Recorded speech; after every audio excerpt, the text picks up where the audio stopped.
Vem de novo.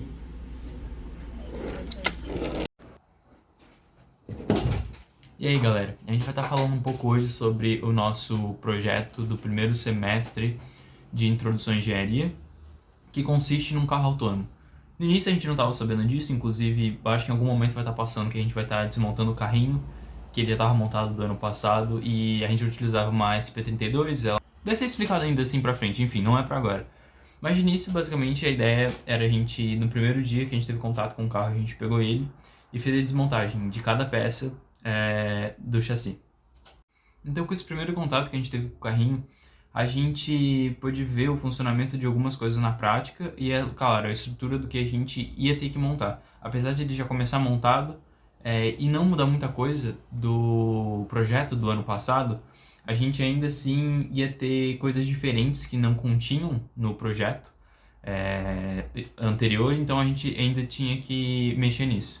E aí, basicamente, na primeira vez, na primeira semana que a gente teve o contato com ele, foi essa desmontagem. Então, tiramos as rodas, a placa controladora, o módulo do motor, os motores. Tinha a roda que fazia a roda central, que não é motorizada, mas foi basicamente isso. E aí, na outra aula, na caso da semana, uma semana depois, a gente foi mexer só com as partes dos motores. A gente basicamente pegou o motor, abriu a caixa de engrenagem deles e aí a gente fez o cálculo, contou a engrenagem, fez os cálculos para saber o nível de redução que aquela caixa fazia no motor. E aí o Giovanni vai estar falando sobre isso agora. Você já reparou que esse motorzinho amarelo consegue carregar um carrinho inteiro sozinho? Mas se você tirar essa caixinha amarela dele, ele mal consegue se mover do lugar?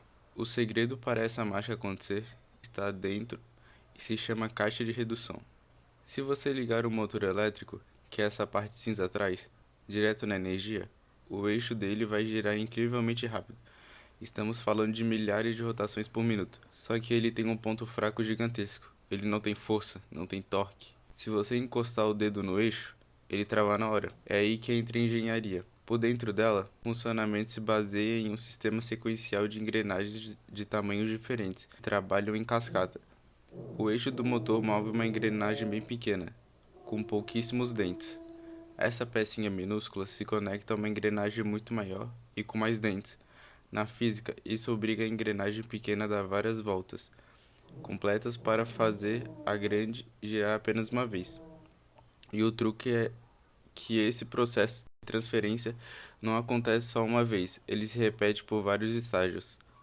Quando a energia mecânica termina de passar por todos esses trens de engrenagem, ela chega no eixo de plástico branco de saída, onde a roda é encaixada. A rotação cai para algo entre 100 a 200 rotações por minuto, mas o torque, que é a força, aumenta drasticamente.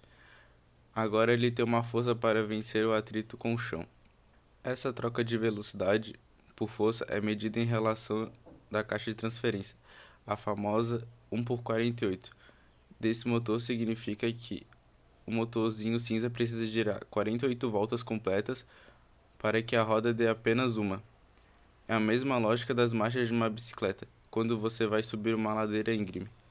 Você pedala muito rápido para avançar devagar, mas ganha a força necessária para não ficar parado no meio do caminho. E aí, depois de fazer os cálculos da redução do motor, a gente foi instruído a colocar ele já na carcaça. Então a gente parafusou, já mexeu com alguma coisa com fio e fez uma ligação direta da caixa de bateria para o motor, para saber se eles ainda estavam funcionando, como é que estava acontecendo. Se a gente tinha montado certo, no caso, né? É importante essa parte. Deu certo, estava montando, estava girando, aliás, as rodas. Até aí estava tudo ok. Passamos para a próxima aula da outra semana e aí a gente iria ver como é que funciona a ponte H. A gente teve a aula teórica e em seguida a gente já foi fazer na prática com o nosso carrinho. Então a gente tem a placa, o módulo do motor, aliás, o driver do motor, a L298N, que também o Giovanni vai falar mais um pouco sobre ela. Fazer o motor girar para frente é fácil, mas e se você precisar que seu robô dê ré? Faça uma curva fechada ou pare instantaneamente. Para que esse controle de direção e velocidade, a ponte H dessa placa L298N é obrigatória no seu projeto. O grande segredo dessa placa é o circuito interno chamado ponte H. Pensa nela como um sistema de chaves elétricas que consegue inverter o sentido da corrente. Se a corrente vai para um lado, o motor gira para frente. Se a ponte H inverte a corrente, o motor gira para trás. Para dar as ordens de direção, a gente usa esses quadros de pino aqui, na frente do IN1 ao IN4. Cada motor usa 2 pinos. Se você mandar alto nível para o IN1 e baixo para o IN2, o circuito fecha e o motor gira para um lado. Se você apenas inverter os sinais, o motor gira para o outro. E olha que legal, se você colocar os outros 2 pinos embaixo, o circuito abre e o motor para por inércia.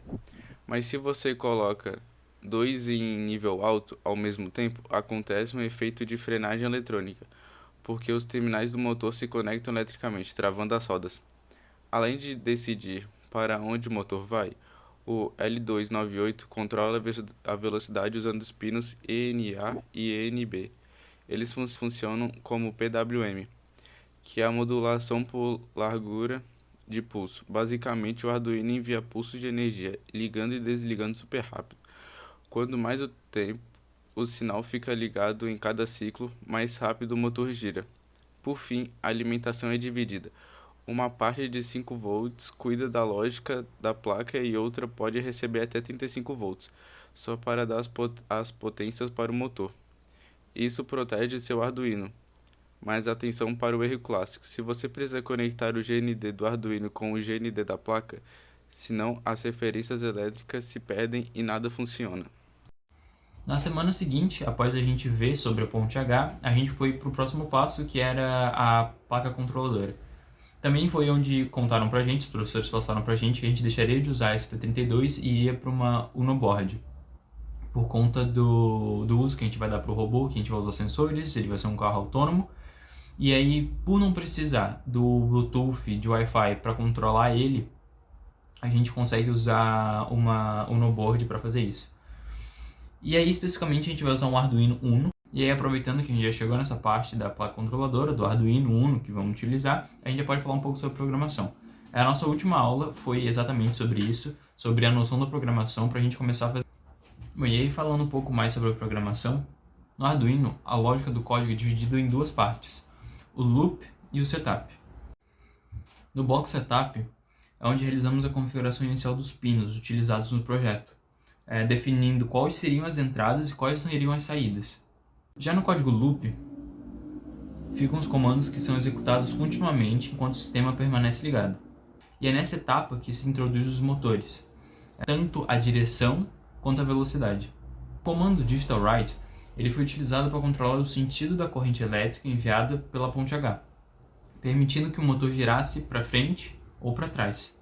Já a função analog write foi utilizada para aplicar o sinal PWM, responsável pelo controle da velocidade do motor.